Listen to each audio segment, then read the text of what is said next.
It was one of the hottest days anyone could remember in Arizona, a burning 109 degrees under the afternoon sun. 2-year-old Parker Schultes was left alone inside her father's car, locked and helpless. Hours later, when her father finally realized what he had done, there was no sound left to hear, only silence. Investigators later said that what he'd been doing while his daughter was dying made this case one of the hardest they had ever seen. 2-year-old daughter in a hot car last July.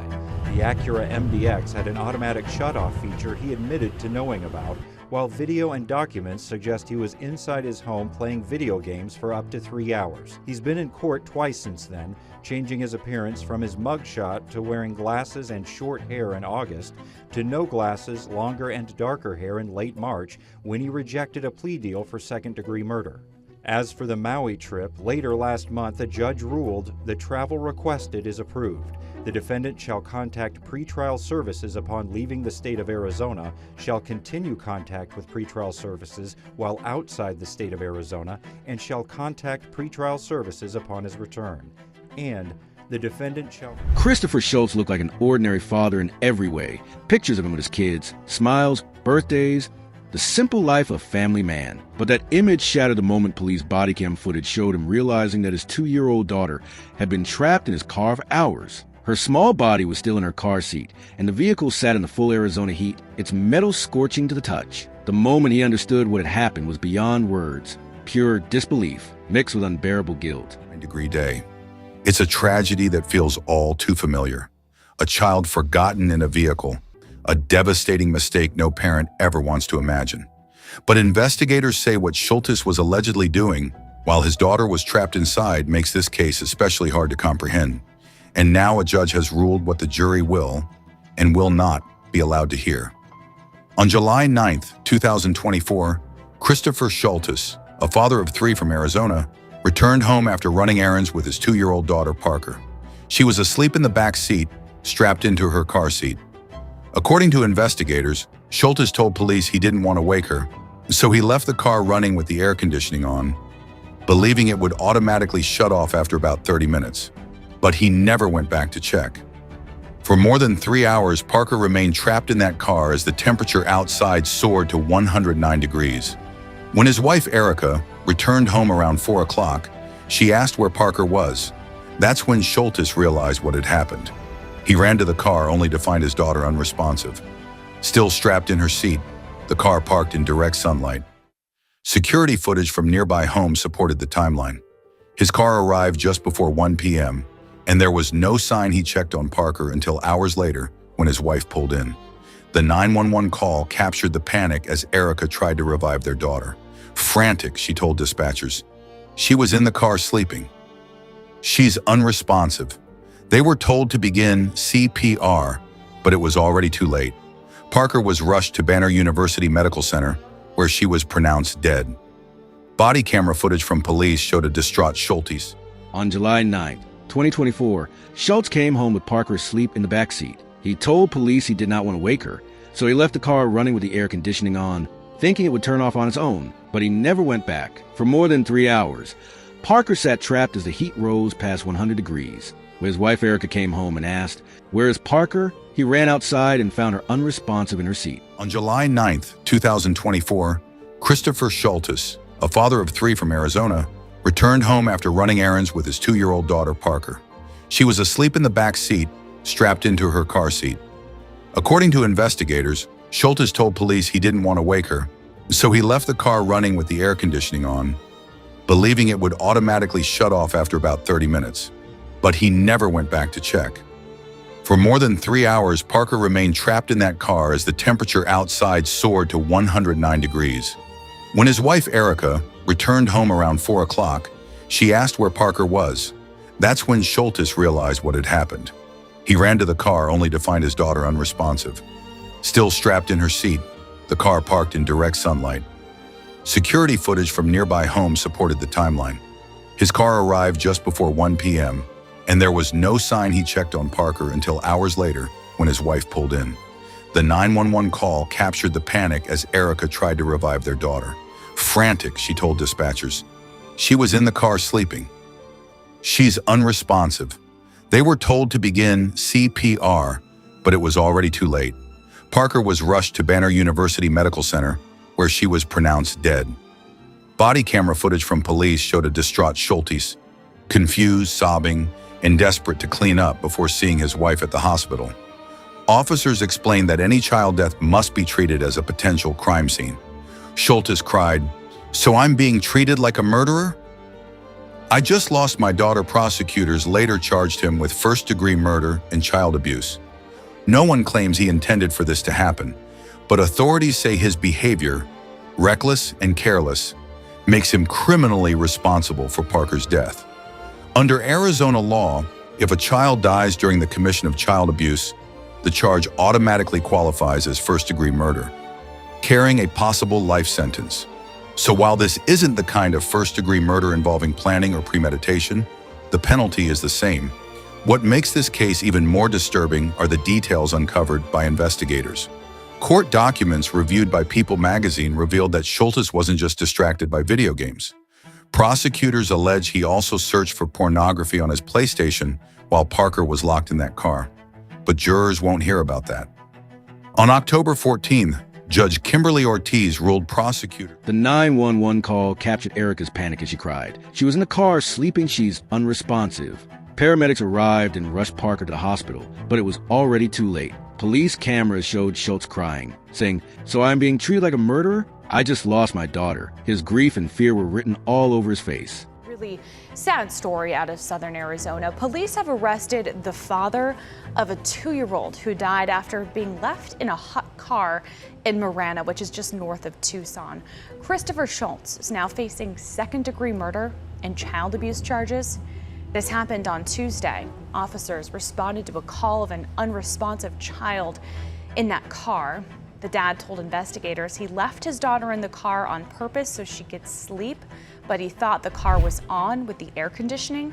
But then when the child's mother got home, she found the car off and the 2-year-old was unconscious. We'll keep you updated on any developments in this case. Prosecutors later charged Schultes with first-degree murder and child abuse. Under Arizona law, if a child dies during abuse or neglect, it counts as first-degree murder even without intent. Investigators said this was not a simple mistake. Court records showed troubling details about what he'd been doing while his daughter was dying in the car. Yes. Yeah.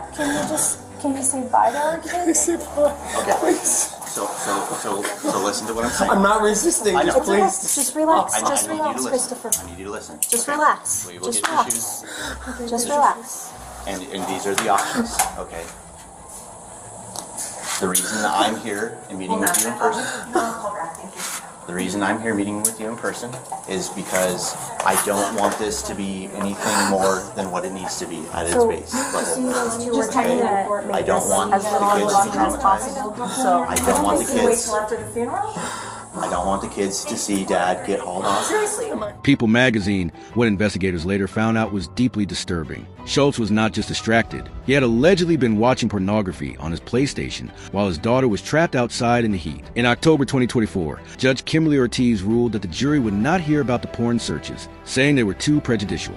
However, prosecutors were allowed to show proof that during those same hours, Schultes had been drinking beer and playing video games while his little girl was dying only steps away. Prosecutors allege he also searched for pornography on his PlayStation while Parker was locked in that car.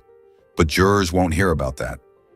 On October 14th, Judge Kimberly Ortiz ruled prosecutors are precluded from eliciting testimony about Schultes' alleged pornography search that day. She said the evidence would be too prejudicial, meaning it could unfairly bias jurors and overshadow the rest of the facts. Its potential to inflame the jury outweighed its actual relevance.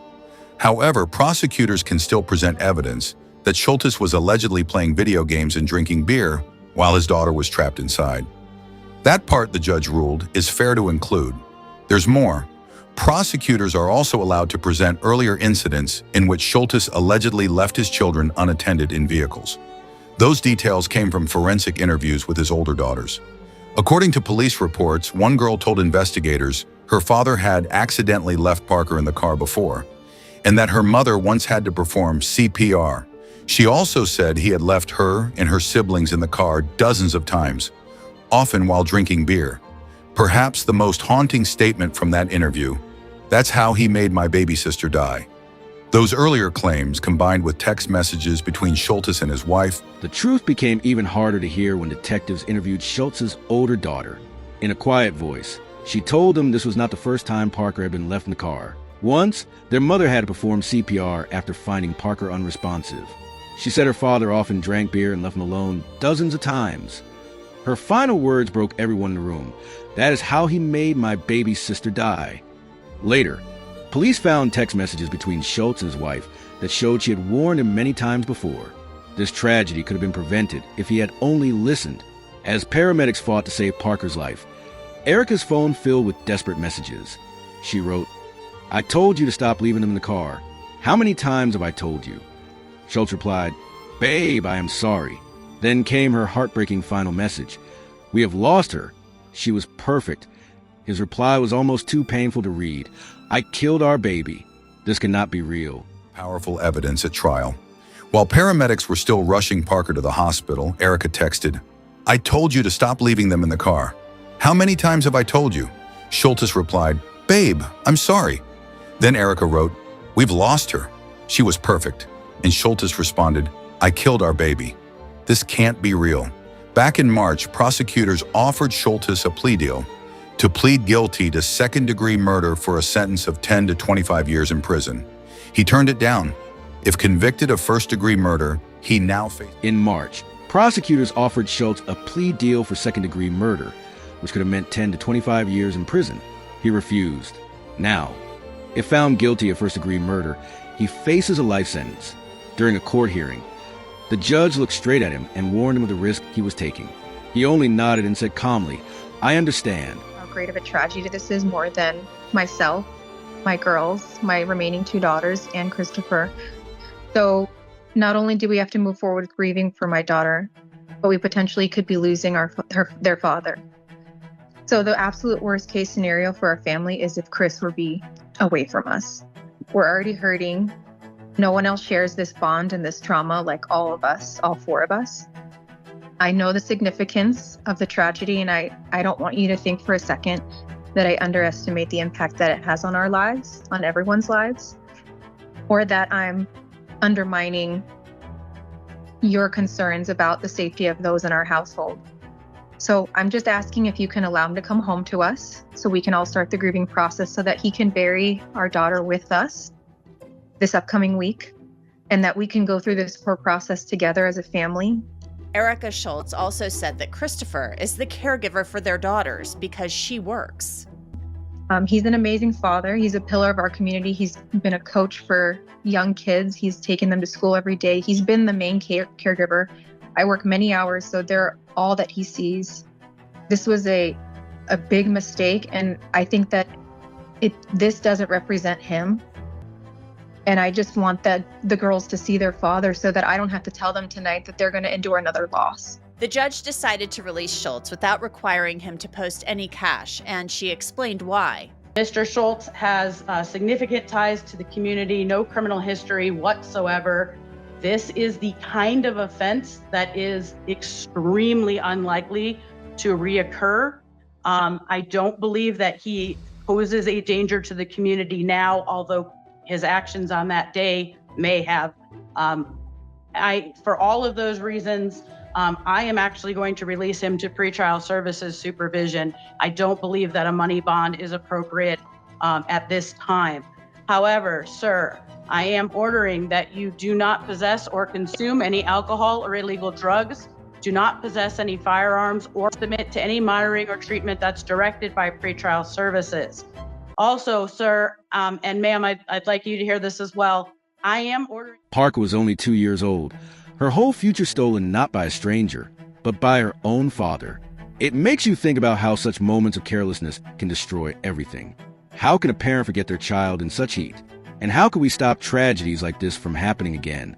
If this story touched you, share your thoughts, like the video, and subscribe for more true crime stories.